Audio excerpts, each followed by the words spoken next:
Good evening, ladies and gentlemen. Welcome to our Misa Bulletin, and we shall start with our headlines. Suicide bombings kill 38 in Syrian southern province. Rescue crews search for missing in Greek wildfires, 79 dead. Moving on to our details, starting with the Syrian crisis. A series of suicide bombings and attacks in southern Syria, including a motorcycle bomber who struck at a busy vegetable market, killed 38 people on Wednesday, and the government blamed Islamic State militants for the carnage. The bombings in the city of Suida, a provincial capital populated by Syria's minority Druze, were apparently timed to coincide with attacks by a militant group linked to IS on a number of villages in the province, also called Suida. The Syrian Observatory for Human Rights also reported a series of suicide blasts in the city of Suida and the clashes in the province's countryside. In Pakistan, a suicide bomber on a motorcycle rammed into people waiting outside the busy polling station in the city of Quetta on Wednesday, killing at least 31. The attack in Quetta, the capital of Balochistan province, also wounded 35 people, with several reported to be in critical condition, raising concerns that death toll could rise further, according to medical officials. Wednesday's voting for a National Assembly, the lower house of parliament, and 4 provincial assemblies followed a rancorous campaign, marked by widespread allegations of manipulation.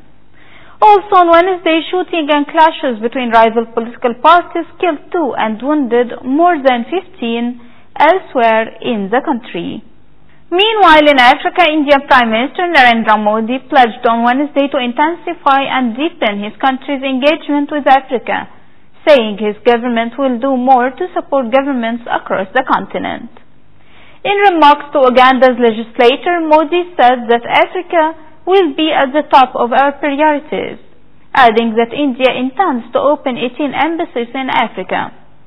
Modi also said India is proud to be Africa's partner. Our development partnership will be guided by your priorities.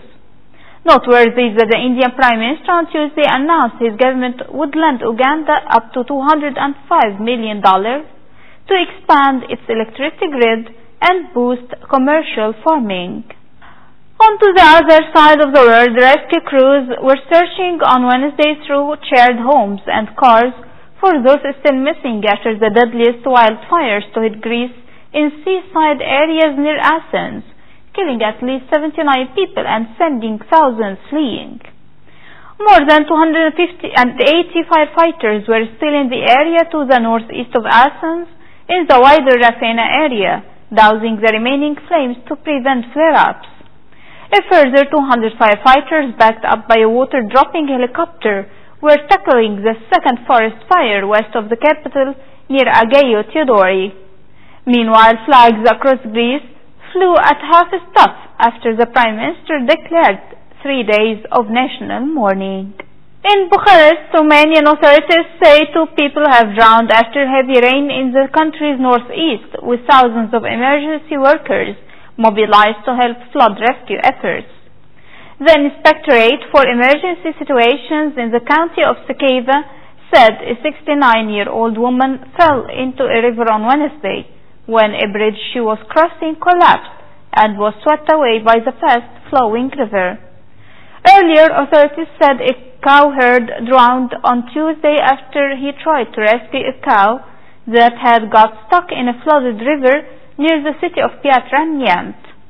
It's worth mentioning that Romanian authorities dispatched 5,100 personnel to help people affected by flooding and storms.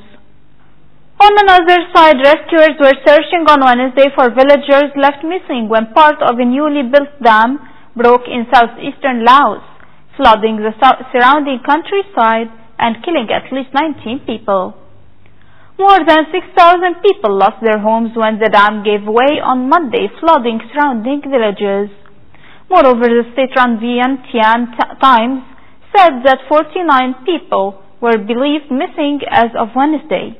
It added that the focus was on finding survivors and until they were all located, the number of casualties would remain unclear. From another aspect, South Korea said President Moon Jae-in had ordered an emergency relief team to help with the disaster.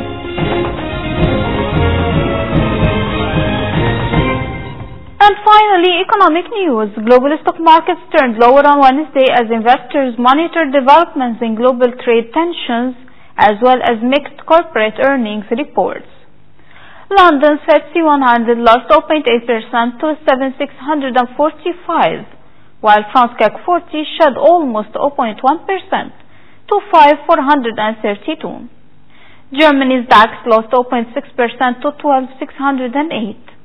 On Wall Street, futures for the Standard & Poor's 500 index were off 0.2%, while those for the Dow Jones Industrial Average were 0.3% lower. In Asia, Tokyo's Nikkei 225 gained 0.5% to 22,614.25, while the Shanghai Composite Index was unchanged at 2,903.65. And before ending our news, let's take another look at the most important headlines for today. Suicide bombings kill 38 in Syrian southern province. Rescue crews search for missing in Greek wildfires, 79 dead. And we reach the end of our news bulletin for today. Thank you for watching.